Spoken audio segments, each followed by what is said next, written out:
Okay guys, that was the first run here in the wood yard. I'm not even really making a video. I just got it all set up.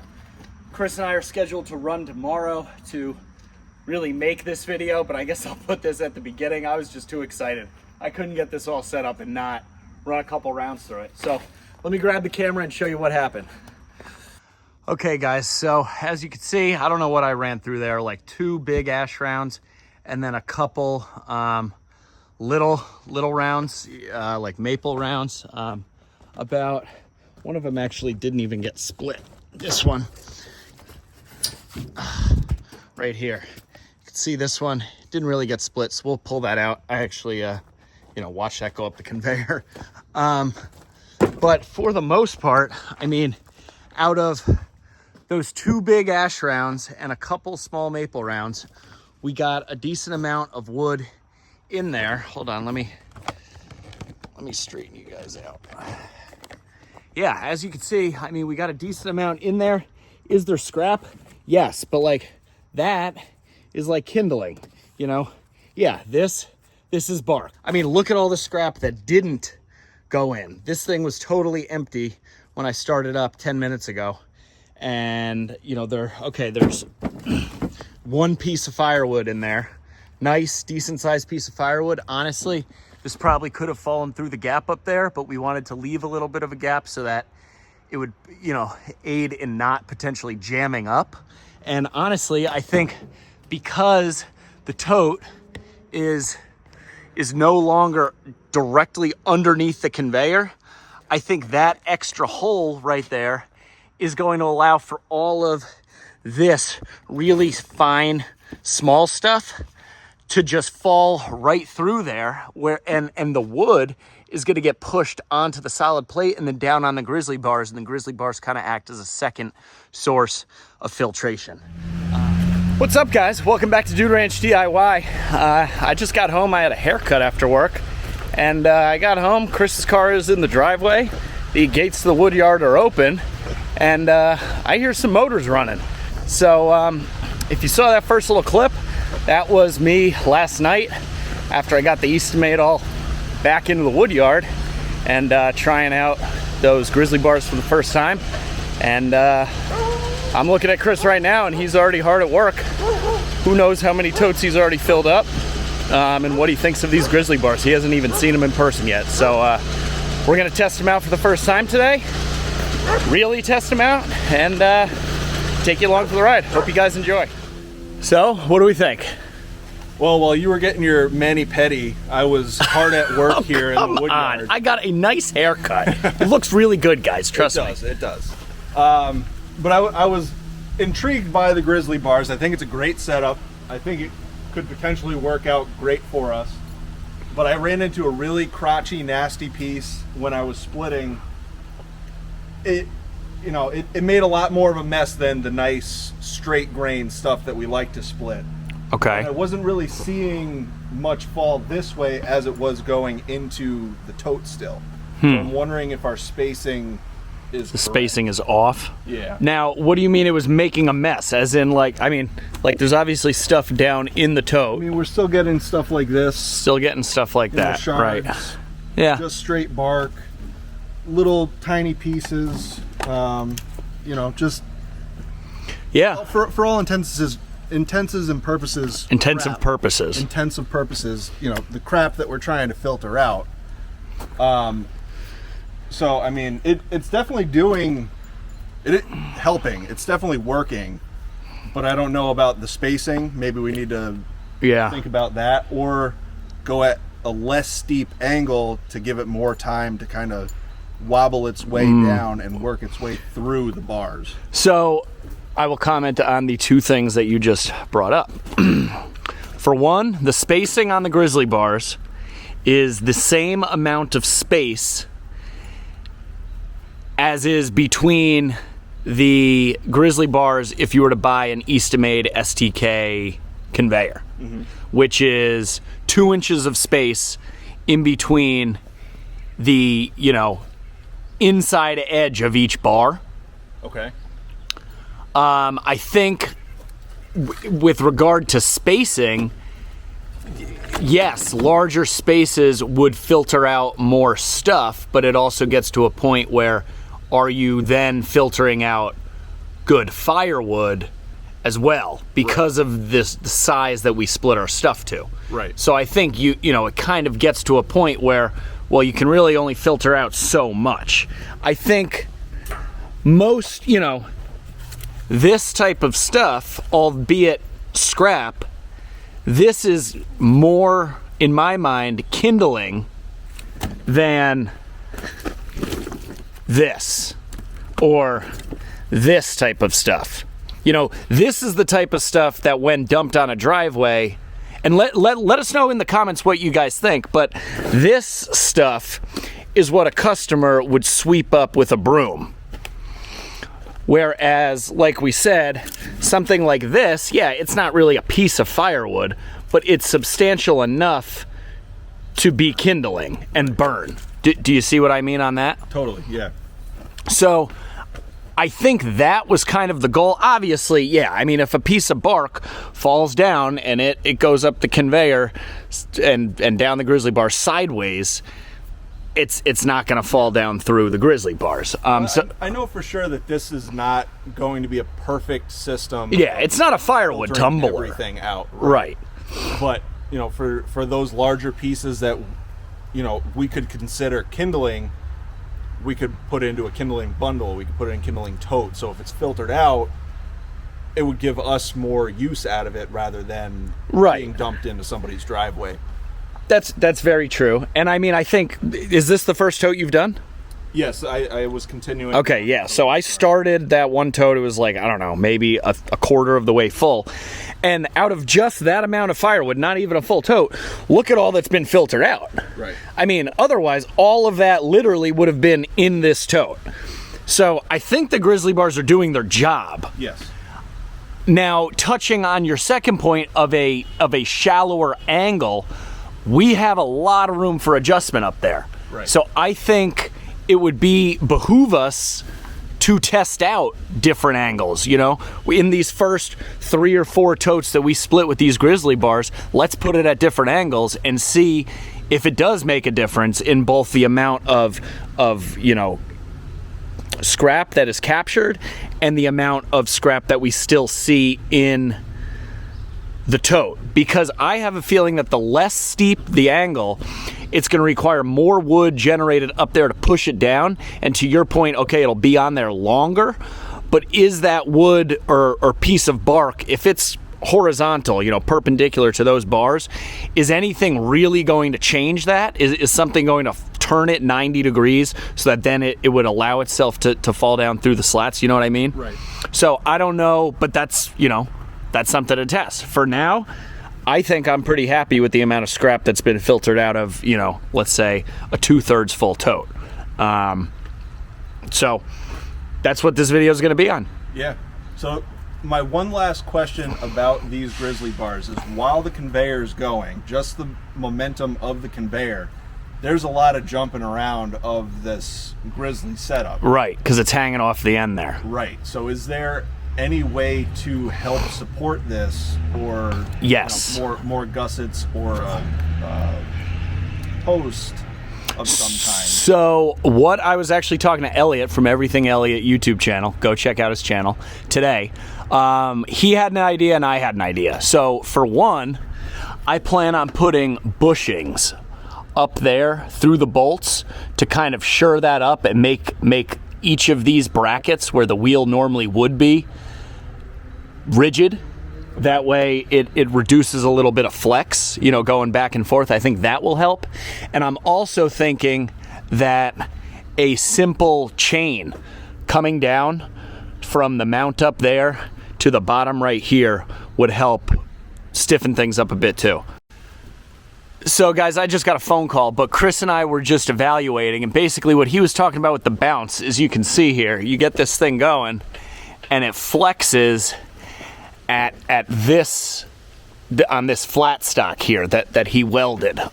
So what I was thinking is that we could basically just take a chain and thread it through the bolts up there, like put a hook around the bolts up there, down to maybe a hook down here or something, or a hole, and just have a chain. So it'll tie this whole thing and support it off the end of the conveyor itself to prevent this bouncing. I don't think this bouncing is detrimental. You know, like, I guess maybe over time it could, you know, bend, but we do have some gussets up in there, if you can see that.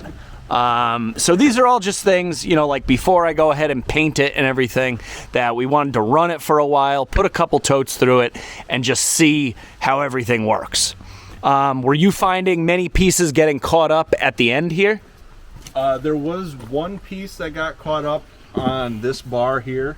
But as soon as the next piece came off, it hits it off. It hits it off. Okay, because that was my experience too. I saw that yesterday a little bit. And then there was one relatively large piece that came off of the end of the conveyor and actually bounced towards the tractor rather than going down into straight down. Okay. The tote. Yeah, I mean, typically I do like to pull the tractor back, you know, a couple feet, just because, you know, it's firewood, it's unpredictable. The way, especially when it starts getting full, it bounces off too. We've seen that, so I think that's a best practice. But we've been doing a lot of talking. Let's do some splitting, and I'll put a camera on this, and we'll just kind of evaluate.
Obviously, we had stuff already cut up, so I didn't really have to be doing all that much. I was helping keep you fed, but I mean, we got a full tote and a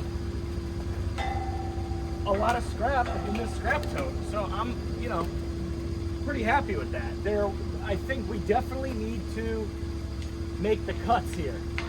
And I don't think it's a lot, but I think we're gonna have to cut out in between the bars with the plasma cutter, just notch it out a little bit, because it seems like the wood is just getting stuck up by like maybe a half inch, quarter of an inch but it's enough on this crossbar here to get it stuck. So again, if you go back to the video where Chris and I were actually, or where Chris, I wasn't really doing much but drinking, but where he was fabricating these, he left this bar so thick, that way we could theoretically cut a notch down like 2 more inches or a square basically out to allow more clearance for the wood, you know, those triangle pieces, you know, that are sliding down and getting caught up on that bar. So I think that's probably the biggest modification I'd like to do just right off the bat, seeing it now that we filled up a whole tote. But I think this tote's a lot cleaner than the other totes. I mean, yeah, to your point, the proof is in the pudding. Yeah, to your point, all of this would be in that would tote. have been in here. You know, all of it, maybe not all of it. Some of it I'm sure would fall out through the you know, grates or the gaps in the tote, but that's nothing to shake a stick at. Like that's a good amount of wood there. So I'm happy with that.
Okay guys, got through another tote.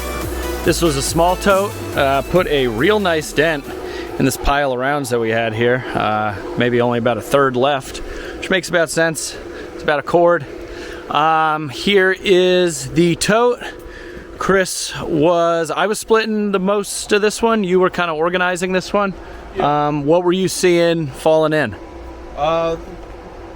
Pretty much the same as what was falling into the last one. A little bit of bark, a little bit of that kindling size wood, but it did pull out quite a bit of that little crap. Yeah, I mean, you can see this is the amount of stuff that's coming out of 2 totes, one large tote and one small tote. It has produced all of this scrap, and then I'm sure some of this stuff on the ground as well. Now, one thing that a lot of people say, or the gripe about with the box wedge, is the amount of scrap, obviously, which is why we went ahead and did these Grizzly bar modifications. I know I told you I sharpened the wedge, but I don't know if you remembered that I sharpened the wedge. Yeah, I thought it might have been the 6-way. Yeah, no, so I did sharpen this box wedge, albeit not much, but you can see this edge here. I brought it down to a little, point. After talking with Doug over at One Eye Customs, we determined that you would have to remove so much material in order to get it to match this factory angle. That I just wanted to see, and Doug thought it would, you know, basically do the same thing. As long as you have a sharp edge here, it's going to cut the wood there and then just kind of pop it up, and if anything, it'll help split it a little bit more. So I went ahead and sharpened up all of this top edge of the box and then all of the, you know, wings, including this center, if I can get a good angle, this center, you know, main wedge. So as you can see, they've all been sharpened up. I can't say that I really noticed much of a difference. I can't say that there's much of a difference either, but because this is such dry ash, yeah, it could just be breaking rather than cutting. So right, it just kind of pops open. Right, if we had green oak or green hickory, it would probably do a lot better cutting through those fibers rather than through the stringy fibers. And again, a lot of this stuff, we had a couple pieces with knots in it, but nothing to any great degree. So I guess the jury is still out on the sharpness of the wedge. I don't think that it decreased the amount of scrap for this ash. It might have made the splitter work a little, you know, not as hard as it would have had they been blunt and dull like from the factory. But I don't see any, oh, thank you. I don't see any reduction in scrap. But there has definitely been a noticeable amount of scrap, you know, and you guys saw it right there in the tote top, that is not going into the end, you know, firewood tote. So I think it's a win. You know, Welder Chris did a great job. I gave him pictures of, you know, the Eastonmade Grizzly bars. Brad over at Firewood at the Furnace was nice enough to send me pictures. Jeffrey from Mountaintop Outdoors, thank you guys.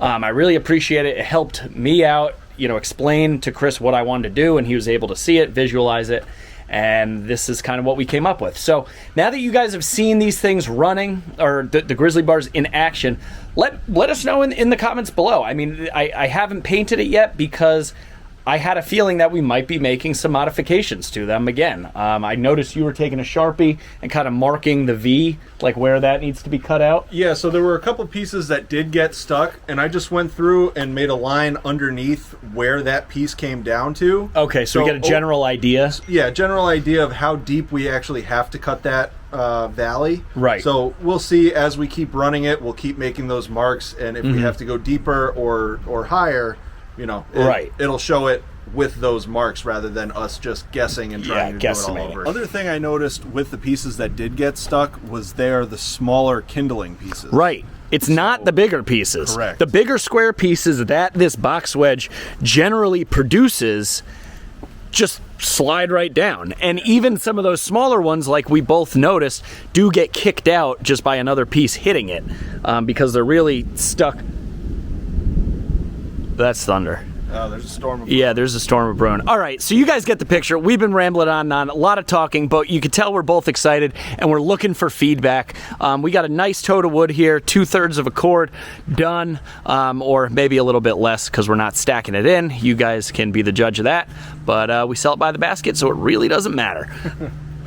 So that's going to wrap it up for this. Blocking the Grizzly bars back there? No, you're good. We had it framed. We had it framed good. All right, I can't see from here. I just, you know, I'm always in the foreground because you're so much bigger than I am. It's all about the angle. It's all about that up angle POV, baby.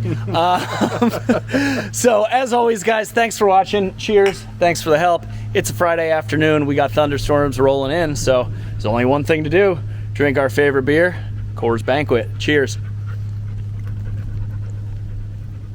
If anybody has any hookups at Molson Coors, you know, let us know, because this is the unofficial beer of Dude Ranch DIY. I've sent him a couple of emails with no response back.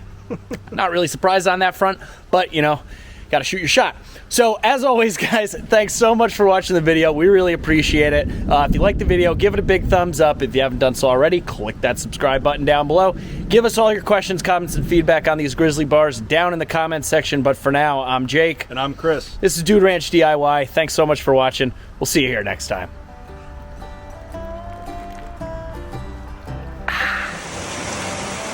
Just because we have a shelter over our heads doesn't mean that we can't stop and drink a couple beers.